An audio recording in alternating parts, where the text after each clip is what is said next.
It's hard to connect the worlds of teens, families and school.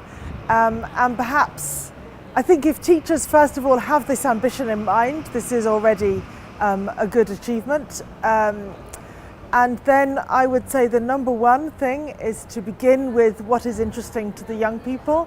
What are their preferences for social media or their sources of news or their interests in music, rather than beginning with the music or the social media that the teachers know. I see teachers in classrooms often use examples from their own experience, not from the young people's. And then really to design tasks which allow young people to fit their different interests in and to develop those. And then ideally that they have something at the end of the class or the end of the month perhaps that they can take home and discuss with their parents. Maybe parents can add their perspective, maybe there can be an additional task, and then back to the school. So the interests connect and also the flow of. I think it's really productive and rewarding for young people if we can build connections between the home, their interests with their friends and what happens in the classroom. And I might suggest two ways of doing this. One, that the content of the media being discussed should start with the young people and be their preferred news or social media or music interests rather than those of the teachers. It's a challenge for teachers to become familiar with young people's media, but this is important. And second, perhaps, is to design tasks which move across the sites. It might begin in the classroom, it might go out to the home and the young people complete something at home. Perhaps the parents can have an input and then it comes back to the class so that the different perspectives and interests are connected.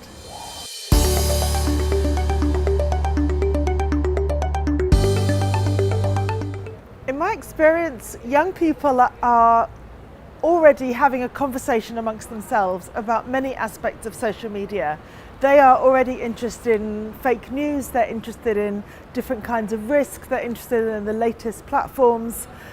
So if teachers can find the conversation going on and harness that for their activities and their education purpose, I think this is really the best way to do it.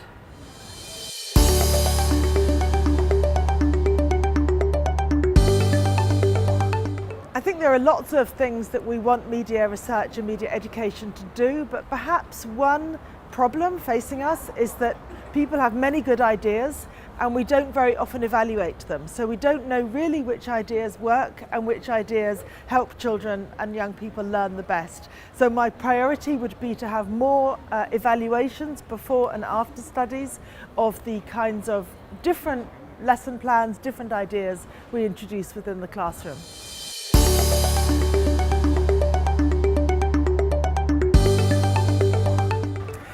I think everybody hopes for a classroom where children want to come to school, where you feel the buzz of learning and the excitement. I think one thing I've been thinking recently is that the school could become a model for many of the practices we want to see in the outside world. The school could itself use media really critically and thoughtfully.